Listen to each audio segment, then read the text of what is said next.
welcome to Mission Alive. I think today we might think again about what does Mission Alive really mean? Where does it come from, this mission, and how do we keep it alive? The mission really comes from Jesus. Go into the whole world, teach all people all the things I have commanded you. And behold, I am with you all days, even to the end of the world. That wasn't a mission just for the apostles. That was a mission for anyone who followed Jesus, for anyone who became a follower of Jesus, a Christian. And even others who belong to other religions, they too have the mission. And what is that mission and how do we teach it? We don't just teach by standing up in front of a class of people and talking, a group of people, and giving a lecture. We don't just teach by writing books. We don't just teach by talking.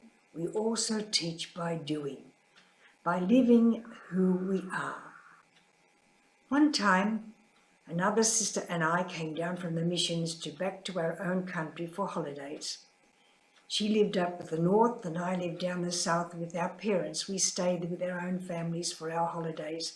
Sometimes we came and stayed at the convent, then go back to our own families. So this day we agreed to meet in the city, do some shopping, sit in the park and talk.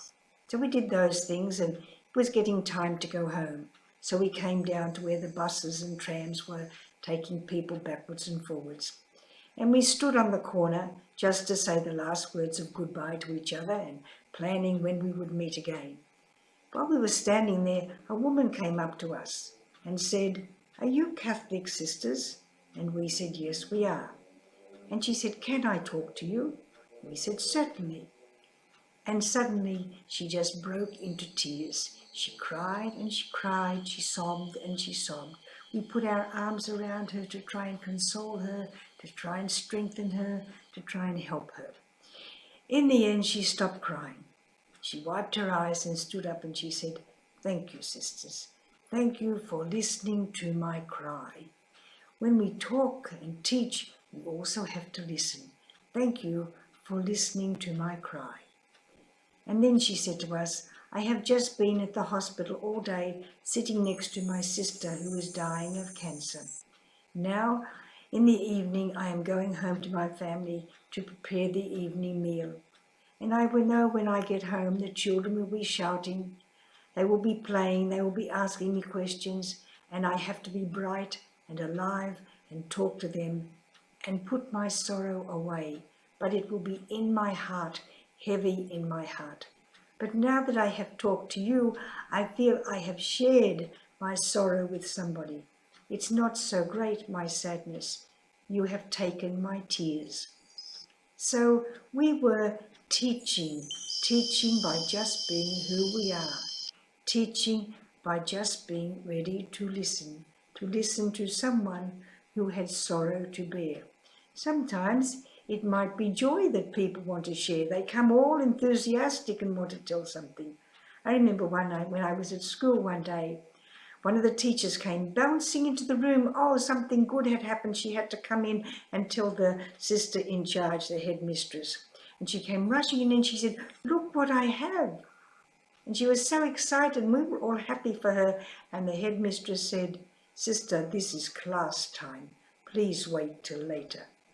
Oh, she went out so disappointed, so dejected. Nobody shared her joy.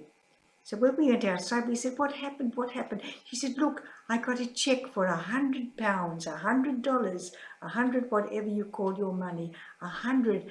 And it was for some big project they were trying to get in the school." She had done something. She was full of joy. She wanted to share that joy. So sometimes in English we say, "Are you a wet blanket?" A wet blanket is something that's heavy. It's heavy to carry, to put on the line. It's heavy to carry if you have to take it from one place to another. You've been out camping and your blanket gets very wet. It's heavy to carry back.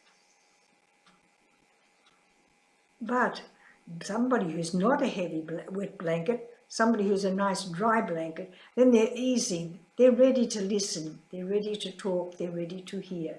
So remember that sharing the mission, keeping the mission alive, sometimes it's by doing, sometimes it's by being, sometimes it's by teaching, sometimes it's by listening.